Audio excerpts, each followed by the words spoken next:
Hey guys, it's Justin. I'm out here in the Colorado National Monument, which this is actually one of the places where I grew up. I spent a few years here living in Grand Junction, and one of my favorite places in the world still, just beautiful. I'm actually got here this week. I'm showing the family a little bit of where I grew up, my old stomping grounds, so to speak, and wanted to just say hey, and I want to introduce this video that I'm putting out to now actually. This is the video that for the ARS review. So I got all the footage, and I was messing with it a little bit last night in the hotel room trying to, put it together, and I realized I had no intro whatsoever. But this is the ARS 5040 review video, and it's just fantastic. I love the rack. I love putting it together, and we're gonna go through it now, show you how we put it together, talk about some of my favorite parts of it, and I hope you enjoy it. And greetings from Grand Junction, Colorado National Monument, Colorado.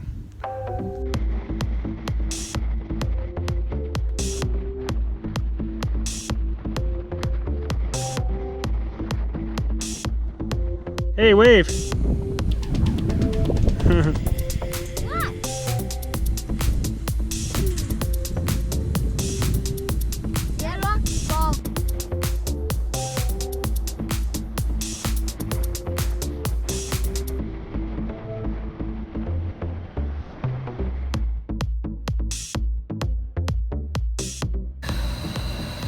All right, Chase, we gotta do this, man.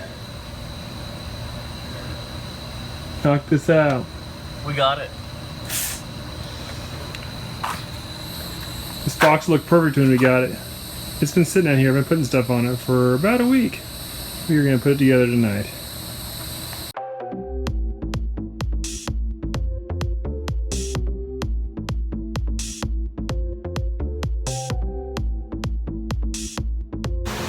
All right, we're about to start putting this ARS 5040 rack together, and this is the first of the hybrid racks. First time I've ever put one of their hybrid racks together. And I hear it takes a little bit of time, but based on the parts I see, it looks fairly straightforward. I think I recognize most of the parts right off and get an idea of where they're gonna go. I got Chase here helping me, so it's a two-man job here, and hopefully we make him do most of the heavy lifting. We'll see about that. That's what I'm good for. But yeah, let me show you some of the parts here. All right, we got some toppers, looks like, legs, and some parts for the levels here. We got the plastic pieces that go in between the levels. This rack is supposedly a lot lighter because of all the plastic in it, which is good for some people, I think, who have maybe putting this on the second floor of their homes, or someplace where weight's a big issue. We got the runners here, and the level metal pieces. So yeah, we're gonna do this. You ready, Chase? Always ready. All right, let's get going. Okay, so we're gonna put this together on camera, and I want to let you know before we record this that this is going to be, we're gonna be watching something on my computer. So if you see us laughing, being stupid, you know why. Also, if it takes a little longer than you expected, we're just gonna blame it on the movie. So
Hey guys, so we have the rack together and we're going to go ahead and give you guys a review and talk about the different features and how this thing is built.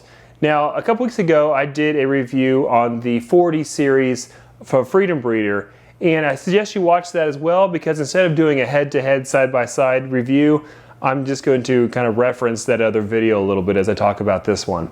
So, first impressions, this rack was actually a lot of fun to put together. It wasn't a big deal. One of the things that a lot of people love this rack, and I hear about it a lot, that they really like this rack. But one of the things they always say is, just remember, you got to put it together, and it's going to take a while. And it did take a while. We did it on camera last night, and reality was it wasn't that bad. It took about 2.5 hours, Chase and I working together, and we're both fairly handy people. We could figure it out. And it wasn't bad. It turned out fantastic. It looks really, really good.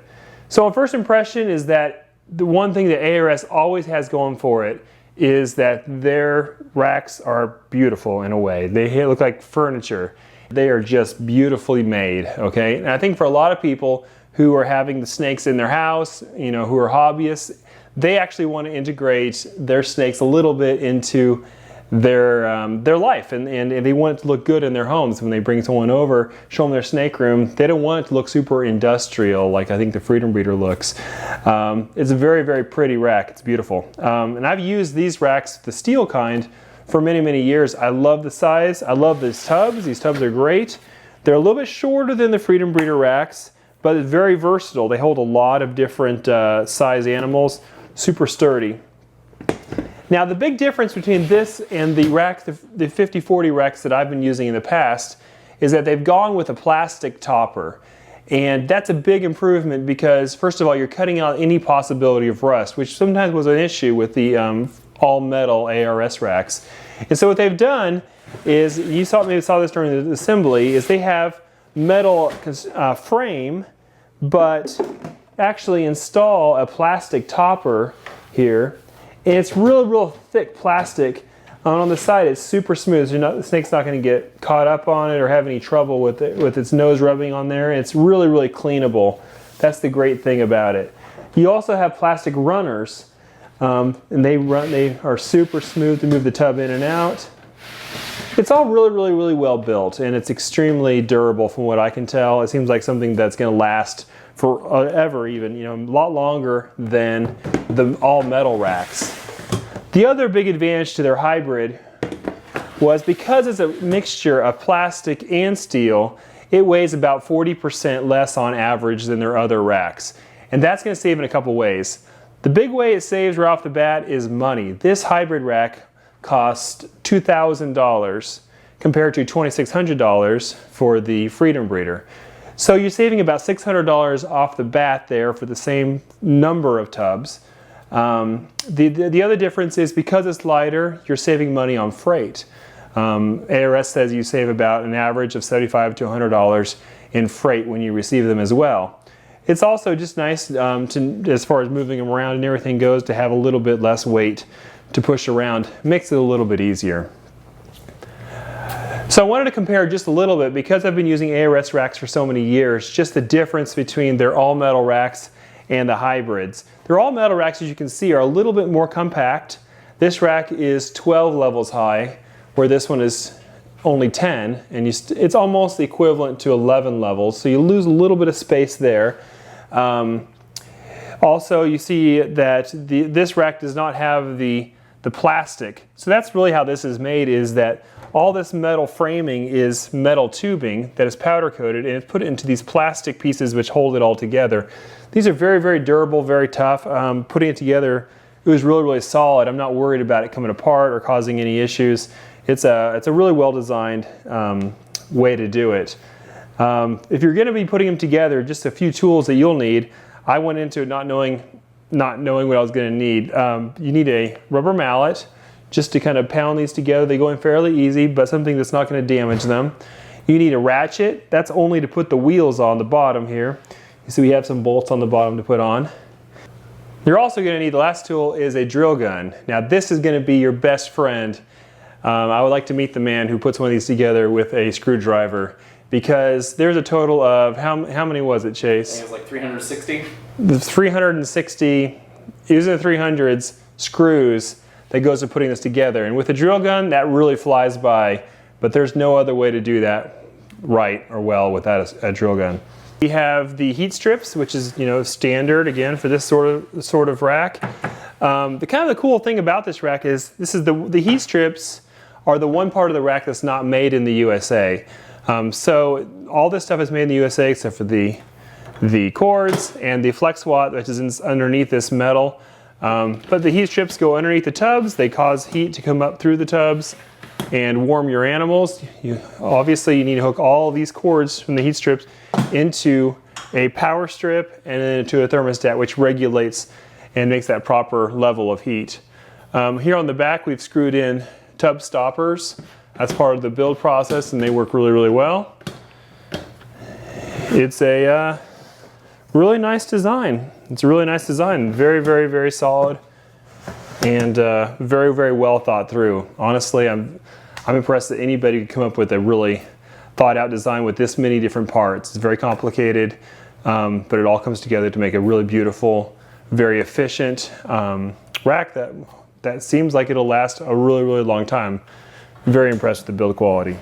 All right, guys, thanks for watching, and big thank you to ARS for helping us get this rack. I'm looking forward to putting the snakes into it and letting them enjoy it. It was a lot of fun to put it together, and it was a lot of fun to review. So next week, we're going to do another Ask Justin video, so be sure to put your questions.